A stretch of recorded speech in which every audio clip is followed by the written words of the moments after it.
Hello students. देखो, पिछले video में अपन ने पढ़ी थी सिमिलरिटी की कुछ इंपॉर्टेंट थ्योरम्स। आज अपन सिमिलरिटी के कुछ इंपॉर्टेंट क्वेश्चन, अगर मैं बात करूं 6 मार्क्स के क्वेश्चन बनते हैं एग्जाम के अंदर, तो 6 मार्क्स के अकॉर्डिंग कुछ क्वेश्चंस जो इंपॉर्टेंट बनते हैं वो बताऊंगा मैं। देखो, 3-4 क्वेश्चन बनते हैं अपने पास। एक एक्सरसाइज है 11.3, उसके अंदर दो क्वेश्चन है, क्वेश्चन नंबर 13 और क्वेश्चन नंबर 15। दोनों अच्छे क्वेश्चन हैं। अगर 6 मार्क्स की बात करें तो 6 मार्क्स में आने लायक क्वेश्चन है दोनों। तो देखो, क्वेश्चन नंबर 13 में तो आपको क्या गिवन है। क्वेश्चन नंबर 13 में एक ट्राइंगल गिवन है ABC, और DEF उसके मिड पॉइंट बोले हुए हैं। तो उन DEF को ज्वाइन करने से जो 4 ट्राइंगल्स बन रहे हैं, उन ट्राइंगल्स को सिमिलर प्रूव करना है ओरिजिनल ट्राइंगल के। ठीक है, बहुत सिंपल सा क्वेश्चन है, क्योंकि आपको पता है मिड पॉइंट गिवन है DEF, और अगर मिड पॉइंट को ज्वाइन करते हैं तो जो लाइन बनती है वो क्या होती है, थर्ड साइड के पैरेलल होती है। मिड पॉइंट थ्योरम की अगर बात करें तो जब भी आप दो मिड पॉइंट्स को ज्वाइन करते हैं तो दोनों मिड पॉइंट को ज्वाइन करने पर जो लाइन बनती है वो उसके अपोजिट में जो लाइन होती है, जो भी साइड होती है, उसके पैरेलल होती है। तो आप उस क्वेश्चन को आप इजीली कर सकते हैं। लाइन को पैरेलल प्रूव करेंगे, पैरेलल प्रूव करेंगे तो क्या होता है, जो कॉरेस्पॉन्डिंग एंगल्स बनते हैं वो एंगल्स इक्वल होते हैं। तो जितने भी ट्राइंगल्स हैं सब में कॉरेस्पॉन्डिंग एंगल चेक करना। कोई भी दो एंगल इक्वल मिल जाएंगे तो बाय डबल ए रूल दोनों ट्राइंगल जो होंगे वो सिमिलर हो जाएंगे। तो आपको क्या करना है, अंदर 4 ट्राइंगल्स बन रहे होंगे, सबको ओरिजिनल ट्राइंगल के सिमिलर प्रूव करना होता है। तो सिंपल सा क्वेश्चन है, उसको आप ट्राई कर लेना और सॉल्व कर लेना। उसके अलावा अगर जैसे कोई और डाउट्स वगैरह आते हैं तो आप जहाँ भी है, फेसबुक है, इंस्टाग्राम है, व्हाट्सएप है, जहाँ जहाँ भी मुझसे कनेक्ट है, अगर आपको कोई डाउट होते हैं तो वो आप पूछ सकते हैं। बाकी ये 3-4 क्वेश्चन है जो मुझे इंपॉर्टेंट लग रहे हैं, वो मैं आज डिस्कस करूँगा। ठीक है, तो इस क्वेश्चन नंबर 13 की बात करें, ये ईजी क्वेश्चन है, कॉन्सेप्ट मैंने बता दिया आपका, आप कर सकते हैं। नेक्स्ट लेते हैं अपन क्वेश्चन नंबर 15। ये अच्छा क्वेश्चन है। देखो, क्वेश्चन नंबर 15 एक्सरसाइज 11.3 का क्वेश्चन नंबर 15। इसमें देखो क्या गिवन है। इस क्वेश्चन में गिवन है आपके पास ABC इज ए ट्राइंगल। तो एक ट्राइंगल बना लेते हैं अपन यहाँ से। एक ट्राइंगल गिवन है ABC। ठीक है, थोड़ा बड़ा बना लेता हूँ क्योंकि इसके अंदर भी और साइड्स बनानी पड़ेगी। तो एक ट्राइंगल लिया अपन ने ABC। अब इस ABC के लिए उसने ये कह रखा है that D is mid point of side BC। तो ये अपन ले लेते हैं यहाँ पे D, और इसको क्या बता रखा है, मिड पॉइंट बता रखा है साइड BC का। ठीक है, उसके बाद में ये कह रहा है ए लाइन फ्रॉम B। एक लाइन बनी हुई है B से, तो ये एक बार तो D मिड पॉइंट है तो अपन पहले AD तो बना देते हैं। अब ये कह रहा है question, A line from B bisect AD and cut AC। Bisect AD at E and cut AC at X। ध्यान रखना, छोटा सा स्टेटमेंट है बट बहुत अच्छे से अगर पढ़ोगे तो समझ में आएगा क्या कह रहा है। बाइसेक्ट्स AD को तो बाइसेक्ट कर रहा है, but cut AC at X। AC को सिर्फ कट कर रहा है, यानी कि AC पर कोई इंफॉर्मेशन नहीं है बट AD पर इंफॉर्मेशन है आपके पास। Bisects AD and cut AC। AD को E पर बाइसेक्ट कर रहा है, AD को E पर बाइसेक्ट कर रहा है और AC को X पर कट कर रहा है। तो प्रूव करना है अपन को EX upon BE equals to 1/3। EX upon BE equals to 1/3, ये अपन को प्रूव करना है। तो देखो, चेक करते हैं क्या गिवन है अपने पास। गिवन में है या एक तो that D is mid point of side BC। First information ये गिवन है। सेकंड क्या इंफॉर्मेशन है, उसमें बोल रखा है a line from B bisects AD at E। इसका क्या मतलब हुआ, इसका मतलब ये हो गया that E is also mid point. और कौन से साइड का मिड पॉइंट है, ये AD का। ये अपन को गिवन है। और देखो, प्रूव क्या करना है, प्रूव करना है अपन को EX upon BE equals to 1/3। ये प्रूव करना है। अब इसके अंदर अपन एक छोटी सी कंस्ट्रक्शन कर देते हैं। देखो क्या कर रहा हूं मैं, ये जो लाइन है EX, चाहे तो EX बोल दो या BE बोल दो या BX बोल दो, एक ही बात है, because both are the part of same line. एक ही लाइन के पार्ट है ये, तो आप कोई भी लाइन यूज में ले सकते हैं। तो मैं क्या कर रहा हूँ, D से इस ई एक्स के पैरेलल एक लाइन ड्रॉ कर रहा हूँ डी वाई, ठीक है। तो क्या ड्रॉ किया अपन ने, ड्रॉ किया अपन ने डी वाई पैरेलल टू, चाहे बी एक्स लिख दो, ई एक्स लिख दो, बी ई लिख दो, एक ही बात है, ठीक है। अब आते हैं देखो अपन प्रूफ में। देखो क्या कर रहे हैं, जो लाइन अपन ने ड्रॉ किया उसी की हेल्प लेंगे अब, क्योंकि ड्रॉ फिर इसीलिए की थी। देखो मैंने लिया triangle A D Y, triangle लिया अपन ने A D Y, triangle A D Y. देखो यहाँ से क्या इंफॉर्मेशन मिलती है, एक तो पढ़ी थी अपन ने mid point theorem. Mid point theorem ये कहती है कि जब भी आप दो मिड पॉइंट को ज्वाइन करते हो तो जो लाइन होती है वो थर्ड साइड के पैरेलल होती है और हाफ होती है, ये थी मिड पॉइंट थ्योरम। और एक है कन्वर्स ऑफ मिड पॉइंट। तो कन्वर्स ऑफ मिड पॉइंट क्या कहती है, मिड पॉइंट के अपोजिट, कन्वर्स मतलब हो गया इसका अपोजिट। तो कन्वर्स ऑफ मिड पॉइंट ये कहती है कि अगर आपको पहले से पता है कोई दो लाइन पैरेलल है, ठीक है, और ऊपर कोई भी एक मिड पॉइंट है, तो जो सेकंड पॉइंट होगा वो भी मिड पॉइंट ही होगा, ठीक है। ये कन्वर्स है। मिड पॉइंट तो क्या कह रही है, आपको पता है आपके पास कोई भी दो मिड पॉइंट है, तो उन दोनों मिड पॉइंट को ज्वाइन करने पर जो लाइन बन रही है वो थर्ड साइड के पैरेलल होती है। और कन्वर्स क्या कहती है, अगर आपको पता है पहले से ये दोनों लाइन पहले से पैरेलल है और इन दो पॉइंट में कोई एक मिड पॉइंट है तो दूसरा भी मिड पॉइंट होगा। ये हो गई अपनी converse of mid point theorem, ठीक है। तो देखो अगर मैं ट्राइंगल ए डी वाई की बात करूं, ए डी वाई, तो देखो इसमें आपको पता है कि ई एक्स और डी वाई दोनों पैरेलल है, राइट, क्योंकि अपन ने कंस्ट्रक्शन में यही किया था। तो अपन को पता है ई एक्स और डी वाई दोनों पैरेलल है, और अपन को ये भी पता है that E is mid point of A D, ये भी अपन को पता है E is mid point of A D. तो देखो इसका क्या मतलब हुआ, इसका ये मतलब हुआ कि ये जो x है ये भी मिड पॉइंट हो जाएगा by converse of mid point, क्योंकि ये दोनों लाइन पैरेलल है और ये मिड पॉइंट है, इसका मतलब ये भी मिड पॉइंट होगा। सो x is mid point of, किसका मिड पॉइंट होगा, x ए वाई का। ध्यान रखना ए सी का नहीं होगा, क्योंकि अपने ट्राइंगल लिया है ए डी वाई, तो ट्राइंगल ए डी वाई में कौन सी साइड यूज में आ रही है, ए वाई। तो जो x होगा is mid point of A Y. अब अगर x मिड पॉइंट है, ठीक है, तो अपन को इसका रीजन बता देंगे by converse of mid point theorem. इसका तो रीजन बता देना by converse of mid point theorem. अब देखो अगर ये दोनों मिड पॉइंट है तो अपन को पता है E X equals to half of D Y, क्योंकि जहाँ मिड पॉइंट थ्योरम अप्लाई होती है वहाँ का लॉजिक यही होता है, जो दो मिड पॉइंट को ज्वाइन करने पे जो लाइन बनती है वो अपोजिट साइड के पैरेलल भी होती है और हाफ भी होती है। तो क्या लिख सकते हैं यहाँ से, E X equals to half D Y, या फिर इसको अपन क्या लिख सकते हैं, two E X equals to D Y, equation number first. Clear है यहाँ तक। अब क्या कर रहे हैं अपन, सेकंड इक्वेशन यूज में ले रहे हैं, सॉरी सेकंड ट्राइंगल यूज में लेंगे, वहां से सेकंड इक्वेशन बना देंगे।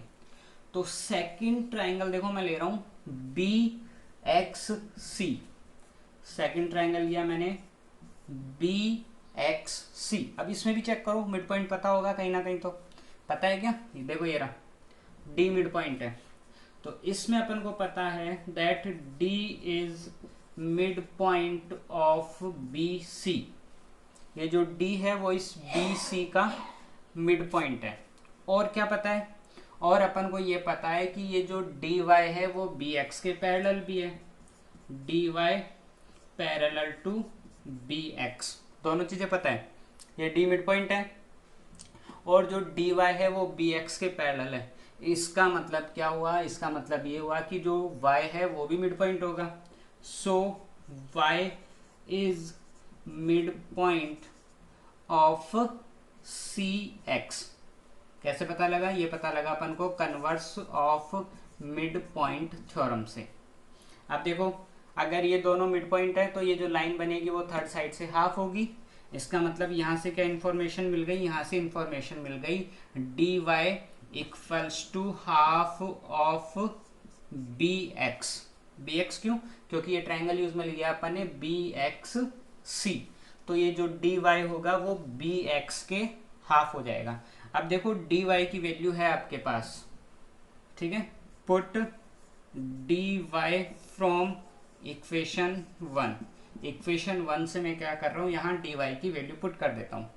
तो देखो क्या बना, 2EX equals to B X upon 2, और इसको क्रॉस मल्टीप्लाई कर लेते हैं तो क्या हो जाएगा, ये यहाँ से देखो 4, ये बन गया 4EX equals to B x.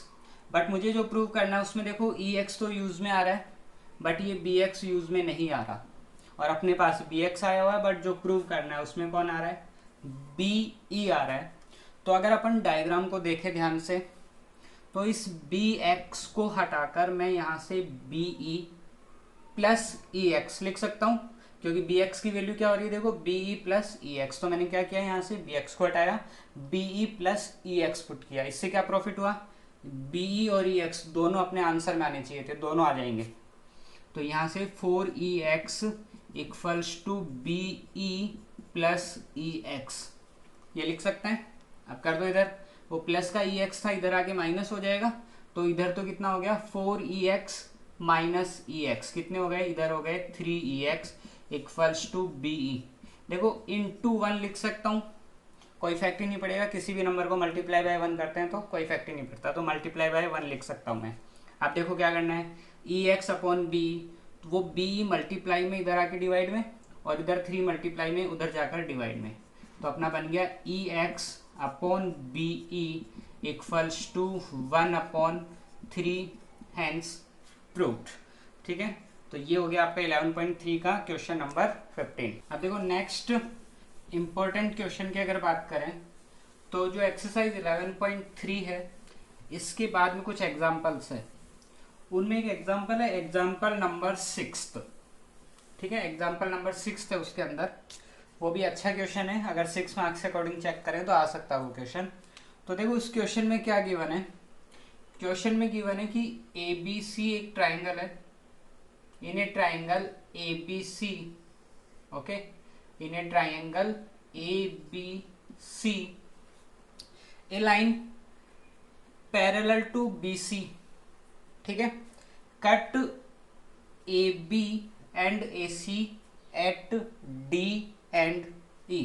ठीक है, एक लाइन है जो BC के पैरेलल है और AB और AC को कहाँ कट कर रही है, cut at D and E। तो इस तरीके से अपन लाइन बना सकते हैं, ये हो गया AD और ये D and E, such that AD ratio DB equals to 1:2। Then ये फाइंड करने के लिए कह रहा है आपको ratio of BDEC and ratio of ADE, इन दोनों का रेशो फाइंड करने के लिए बोल रहा है। ठीक है, तो ये है एग्जाम्पल नंबर 6 एक्सरसाइज 11.3 के बाद, चाहे 11.3 खत्म हो रही है उसके बाद में जो एग्जाम्पल्स आ रहे हैं उनमें एग्जाम्पल नंबर 6 है ये। तो देखो फर्स्ट ऑफ ऑल चेक कर लेते हैं क्या गिवन है अपन को। गिवन है AD ratio DB equals to 1:2। एक तो ये ratio given AD ratio DB equals to 1:2। और देखो और क्या गिवन है, और ये गिवन है कि ये जो DE है वो BC के पैरेलल है। ठीक है, ये गिवन है DE पैरेलल टू BC और AD रेशो DB जो है वो 1:2 है। तो अपन को फाइंड करने के लिए कह रहा है इस BDEC का, और इसका रेशो फाइंड करने के लिए बोल रहा है, अभी फाइंड करने के लिए बोल रहा है। हो सकता है ये क्वेश्चन थोड़ी सी लैंग्वेज चेंज कर दे, तो वो ये भी कह सकता है prove that ratio of this to this is 1:8 या 8:1, जो भी आंसर आना है वो रेशो में दे देगा। ठीक है, तो या तो वो रेशो अपन से पूछ सकता है या फिर रेशो डायरेक्ट दे दे कि प्रूव करो इनका रेशो ये होगा। ठीक है, तो क्वेश्चन हल्का सा चेंज कर सकता है, वो आप ध्यान रख लेना क्वेश्चन क्या कहता है। तो देखो अपन सॉल्व करते हैं इसको। एक थ्योरम पढ़ी थी लास्ट, जो 3 थ्योरम्स बताई थी, थर्ड थ्योरम क्या पढ़ी थी कि अगर 2 ट्राइंगल सिमिलर है तो उनका जो एरिया का रेशो होता है वो उनकी कॉरेस्पॉन्डिंग साइड के रेशो के स्क्वायर के इक्वल होते हैं। तो फर्स्ट ऑफ ऑल यहाँ देखो, अगर AD की वैल्यू 1 है, रेशो की बात चल रही है, तो मैं AD की वैल्यू क्या ले सकता हूँ, एक तरीके से 1x लिख सकता हूँ, ठीक है। बिकॉज आपको पता है AD ratio DB equals to 1:2 हो रहा है, तो आप पहले बता दो लेट AD इक्वल्स टू क्या एज्यूम कर सकते हैं, x, क्योंकि 1 है, और DB की वैल्यू क्या एज्यूम कर सकते हैं, DB की वैल्यू एज्यूम कर सकते हैं 2x, रेशो में होता है तो x मान के सॉल्व कर लेते हैं अपन, तो x 1x एंड 2x। तो अगर देखो ये वैल्यू 1x है और ये 2x है, तो क्या आप AB की वैल्यू बता सकते हैं, AB की वैल्यू क्या हो जाएगी, 1x plus 2x equals to 3x, ये हो जाएगी AB की वैल्यू, क्योंकि ये 1 है ये 2 है, तो एग्जैक्ट वैल्यू नहीं पता, रेशो पता था, तो अपन ने क्या किया, उसको x में एज्यूम कर दिया, तो ये 1x बन गया, ये 2x बन गया, तो टोटल कितना हो जाएगा 3x।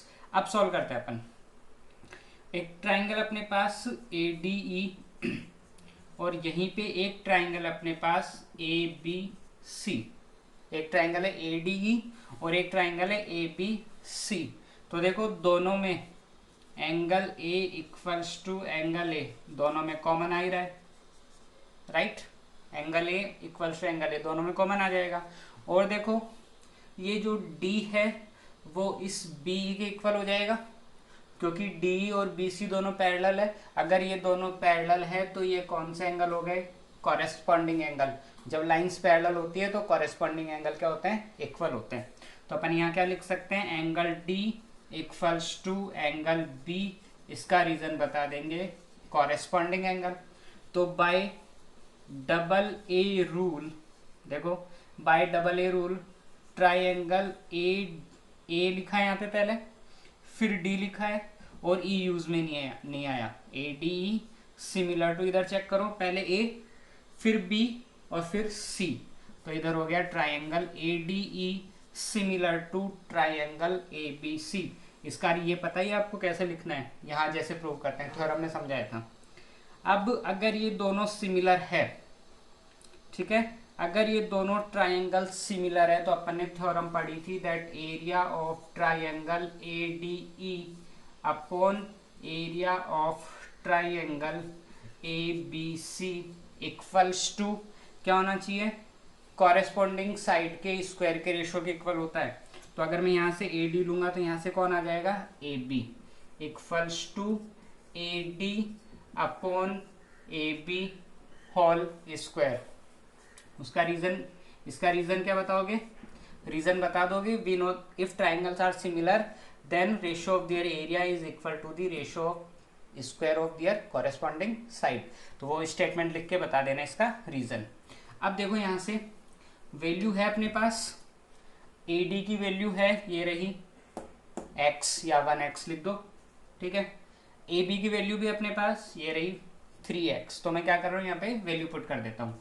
तो area of triangle ADE upon area of triangle ABC equals to 1x upon 3x whole square, ठीक है, x से x कैंसिल, तो अपने पास क्या स्टेटमेंट बन के आ गया, area of triangle ADE upon area of triangle ABC equals to 1 upon 9, ठीक है यहाँ तक। अब इस पार्ट को सॉल्व कर सकते हैं, क्रॉस मल्टीप्लाई करके सॉल्व कर देंगे इस वाले पार्ट को। तो देखो क्या स्टेटमेंट बना, स्टेटमेंट आ गया अपने पास एरिया ऑफ ट्राइंगल ABC, ठीक है, equals to 9 into area of triangle ADE। Cross multiply किया तो 1 से इंटू हो गया ये तो, और ये हो गया 9 से मल्टीप्लाई। अब देखो area of ABC equals to कितना आ गया, 9 into area of ADE। But अपन को एरिया किस किस का चाहिए, एक तो AD का चाहिए और एक चाहिए BDEC का। तो यहाँ से देखो इस BDEC का एरिया कैसे निकालेंगे अपन, एरिया ऑफ BDEC, इसका एरिया देखो मैं ऐसे निकाल सकता हूँ क्या, area of triangle ABC minus area of triangle ADE। इस कंप्लीट ABC में से अगर इस ए डी को मैं सब्ट्रैक्ट कर दूंगा तो मेरे पास बी डी सी बचेगा। तो मैंने स्टेटमेंट बना दिया यहाँ से। तो देखो चेक करो क्या बनता है, area of B D E C equals to area of A B C, और ए बी सी का एरिया पता है किसके इक्वल है, 9 ए डी के, equals to 9 area A D E minus area of A D E. तो check करो 9 A D, इसमें से एक ए डी माइनस हो जाएगा तो अपने पास क्या बच जाएगा, area of B D E C equals to area of 8 into area of triangle A D E. Clear है यहाँ तक, यही बचेगा। 9 area of A D E में से 1 एरिया माइनस हो गया तो 8 एरिया बच गया अपने पास। अब देखो क्वेश्चन क्या पूछ रहा था, यहीं पे ध्यान रखना है आपको, कुछ चेंजेस अगर होते हैं तो क्वेश्चन में यही चेंजेस हो सकते हैं। अपना क्वेश्चन ये पूछ रहा था बी डी ई सी और ए डी का रेशियो निकालना है, तो उसने पहले बी डी ई सी बोला है, ठीक है। तो ऊपर तो रखोगे B D E C, upon में रखोगे ए डी को। और अगर वो ये पूछता ए डी ई और बी डी ई सी का रेशियो, तो ऊपर रखना था ए डी ई, नीचे रखना था बी डी सी। तो उस चीज़ का ध्यान रखना है बस। तो इसने पूछा अपन से area of B D E C upon area of triangle A D E, ये पूछा है अपन से। तो क्या हो गया, equals to B D C का एरिया पता है 8 into area of A D E, और अपॉन में ए डी खुद, area of A D E. तो एरिया ऑफ ए डी से area of A D cancel, तो एरिया का रेशो क्या आ गया, area of B D E C upon area of triangle A D E equals to 8 upon 1। Hence prove नहीं, उसने prove नहीं पूछा था, उसने बोला था इनका रेशो फाइंड करो। तो रेशो क्या आ गया, 8:1। तो ध्यान रखना वो पहले इसका पूछना चाह रहा है या पहले इसका, ये भी ध्यान रखना है। और एग्जाम में कैसे आ सकता है क्वेश्चन, अगर प्रूव करने के लिए देता है तो ये भी कह सकता है prove that area ratio of their area is 8:1, या फिर इनको ऐसे क्रॉस मल्टीप्लाई भी प्रूव करवा सकता है, मतलब ये वाला पार्ट भी प्रूव करवा सकता है, that prove that area of B D C equals to 8 into area of triangle A D E. ठीक है, तो ये भी अपना क्वेश्चन कंप्लीट। अब देखो अगर नेक्स्ट इंपॉर्टेंट क्वेश्चन की बात करें तो इसी एग्जाम्पल से थोड़ा सा आगे और चलते हैं। तो एक है एग्जाम्पल नंबर 10, वो भी अच्छा क्वेश्चन है। देखो एग्जाम्पल नंबर 10 में क्या गिवन है, उसमें गिवन है A B C is an equilateral triangle. A B C के लिए बोला हुआ है, ए बी सी एक इक्विलैटरल ट्राइंगल है। तो एक इक्विलैटरल ट्राइंगल अपन बना लेते हैं यहाँ से, ए बी सी। ठीक है, तो A B C is an equilateral triangle in which a point D is situated on side BC such that BD equals to 1/3 BC। यानी यहाँ पे कहीं एक पॉइंट है D जो किसके इक्वल है, 1/3 BC के इक्वल है। देन प्रूव करना है आपको 9AD² इक्वल्स टू 7AB²। तो देखो एग्जाम्पल नंबर है ये 10 और एक्सरसाइज 11.3 के बाद में है। तो देखो क्या कह रहा है इस क्वेश्चन के अंदर, पहले तो चेक कर लेते हैं गिवन में क्या इंफॉर्मेशन है। गिवन में इंफॉर्मेशन है A B C is an equilateral triangle, एक तो ये गिवन है, और एक गिवन है B D equals to 1/3 BC, एक ये गिवन है।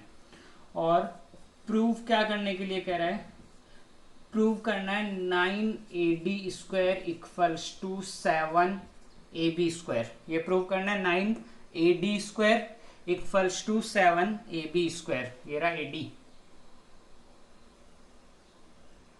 तो मैं क्या कर रहा हूं, इसमें एक कंस्ट्रक्शन से एक परपेंडिकुलर ड्रॉ कर रहा हूं AE। ठीक है, तो कंस्ट्रक्शन बता देंगे, ड्रॉ। कंस्ट्रक्शन में क्या किया, draw AE perpendicular eight BC। BC पर AE जो है वो परपेंडिकुलर ड्रॉ कर दिया। अब आते हैं अपन इसके प्रूफ में। ठीक है, तो देखो ABC अगर इक्विलैटरल ट्राइंगल है तो इसका क्या मतलब हुआ, AB equals to BC equals to AC। तो फर्स्ट ऑफ ऑल ये बता देते हैं अपन यहाँ से, ABC is equilateral triangle, so AB equals to BC equals to AC। ठीक है, ये आपको पता होना चाहिए, लिखो तो लिख दो, अदरवाइज जहां जरूरत पड़े डायरेक्ट वहां लिख देना, मैंने इन्फॉर्मेशन पहले बता दी। ठीक है, अब देखो एक और चीज, अगर आप इक्विलैटरल ट्रायंगल में अगर परपेंडिकुलर ड्रॉ करते हैं तो वो परपेंडिकुलर ऑलवेज 90 डिग्री ही, सॉरी, वो जो परपेंडिकुलर होगा ऑलवेज मिड पॉइंट पर ज्वाइन होगा, क्योंकि परपेंडिकुलर खुद ही 90 डिग्री होता है। ठीक है, तो इक्विलैटरल ट्रायंगल में किसी भी साइड पर अगर परपेंडिकुलर ड्रॉ करते हैं अपोजिट वर्टेक्स से तो वो हमेशा मिड पॉइंट पर ही ज्वाइन होगा। तो अपन इसमें बता सकते हैं ABC is equilateral triangle and AE perpendicular eight BC, so E is mid point of BC, right. और अगर E मिड पॉइंट है तो मैं क्या लिख सकता हूं, मैं लिख सकता हूं BE equals to half of BC। Clear है यहाँ तक, क्योंकि ये मिड पॉइंट है तो B जो हो जाएगा वो हाफ ऑफ BC के इक्वल हो जाएगा। अब देखो क्या कर रहे हैं, ट्रायंगल ले रहा हूं मैं AEB, ये ट्रायंगल ले रहा हूं मैं AEB। तो देखो राइट एंगल ट्रायंगल है ये, अब अगर ये राइट एंगल ट्रायंगल है तो मैं इसमें पाइथागोरस थ्योरम अप्लाई कर सकता हूं। ठीक है, बाय पाइथागोरस थ्योरम PT। ठीक है, पाइथागोरस थ्योरम। तो अगर मैं इसमें पाइथागोरस थ्योरम अप्लाई करता हूं तो क्या बनेगा, 90 के सामने h होता है तो ये हो गया AB square H square equals to P square plus B square, right. यहाँ तक H square equals to P square plus B square, तो H पर हो गया AB square AE square plus B square. अब देखो प्रूफ क्या करना था, प्रूफ करना था 9AD square equals to 7AB square, 9AD square equals to 7AB square. तो यहाँ चेक करो AB स्क्वायर तो काम में आ रहा है, इस AB स्क्वायर को मैं नहीं हटाऊंगा तो इसको मैंने एज इट इज लिख दिया यहाँ पे AB square equals to AE, use में नहीं आ रहा बट मैं अभी क्या करने वाला हूँ, इसके बाद में एक ट्रायंगल और लेने वाला हूँ AED। तो AE जो है अभी यहाँ भी आ रहा है और उस ट्रायंगल में भी काम में आने वाला है, मतलब AE तो कॉमन वैल्यू होगी जिसकी हेल्प से अपन क्वेश्चन सॉल्व कर सकते हैं। तो मैं क्या कर रहा हूँ, AE स्क्वायर को एज इट इज लिख रहा हूँ प्लस BE, देखो ये रहा, BE को क्या लिख सकते हैं, हाफ BC। तो इस B को हटा के मैं क्या लिख दूंगा, BC अपॉन 2 स्क्वायर। ठीक है, क्योंकि आपको पता है B की वैल्यू हाफ BC हो रही है। अब देखो एक और चीज पता है आपको, AB किसके इक्वल है, BC के इक्वल है, ये रहा AB equals to BC equals to AC।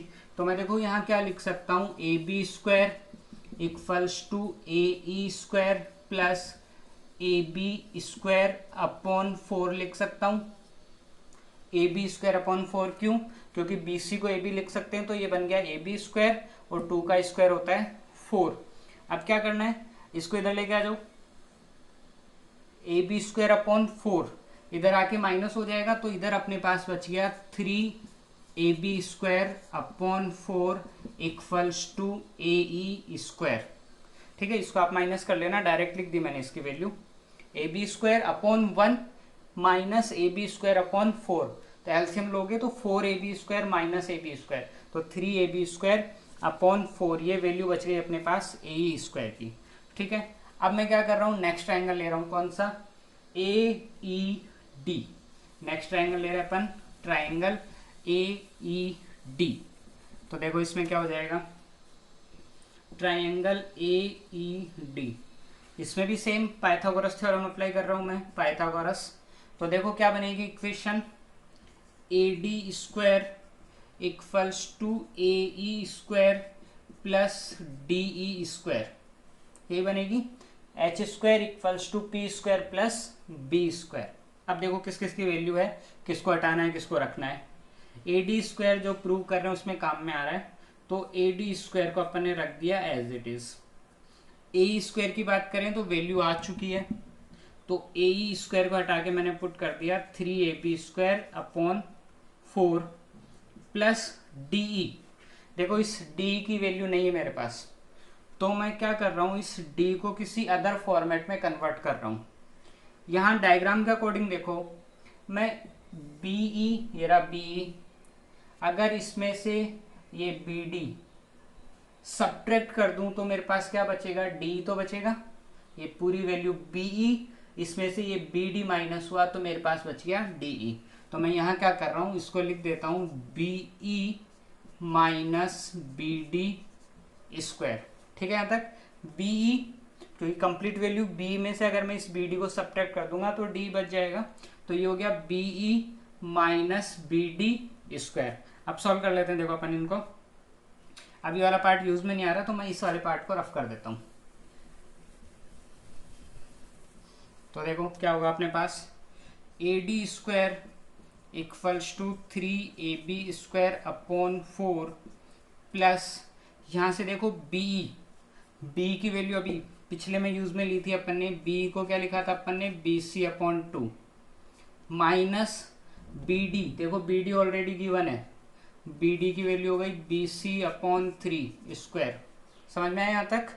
b की वैल्यू अभी यहाँ निकाल रखी थी अपन ने, b इक्वल्स टू 1/3bc, क्योंकि e मिड पॉइंट है, मिड पॉइंट है तो बी इक्वल्स टू 1/2bc, 1/2, ठीक है, 1/2bc माइनस बी डी, तो बी डी की वैल्यू भी अपने पास 1/3bc, तो 1/3bc। इसको सॉल्व कर लो, ये हो गया अपने पास A D square equals to 3ab² upon 4 plus यहाँ से कितना हो गया, bc अपॉन 6 हो जाएगा ना, और आपको पता है A B equals to B C. ठीक है, तो यहाँ आ गया अपने पास bc अपॉन 6। तो देखो क्या लिख सकते हैं, इस वाले पार्ट का अब कोई रोल ही नहीं है, हटा दो, सॉल्व कर लेते हैं आगे वाला पार्ट। तो अपने पास क्या बन गया, A D square equals to 3ab² upon 4 plus, देखो यहाँ क्या बना, ए बी स्क्वायर अपॉन 36 बन गया, क्योंकि बी सी को हटा के ए बी पुट किया और स्क्वायर भी करना था, तो A B square upon 36। LCM ले लो, A D square equals to, LCM आ गया 36, तो ये हो गया 4 9 जा, तो 9 3 जा 27, 27 A B square plus A B square, तो ये हो गया A D square equals to 28 A B square upon 36।